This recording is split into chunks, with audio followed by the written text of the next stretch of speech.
How to fix we could not send an SMS to your number. Please check your number and try again in 1 hour. Problem on WhatsApp. So let's go. So first go to setting. Now click on additional setting. Tap on application management.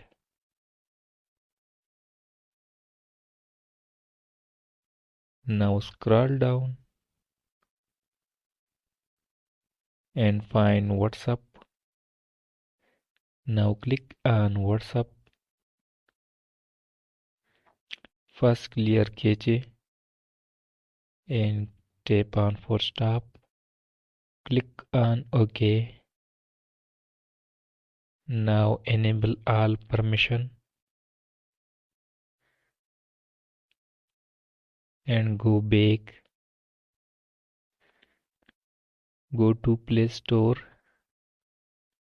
Now search WhatsApp. First update your WhatsApp if update available.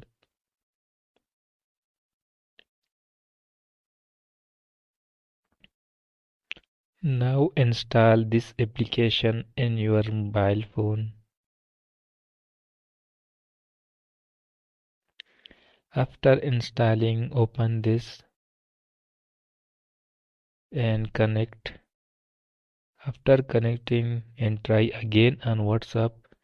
Now your problem will be fixed easily. Thanks for watching.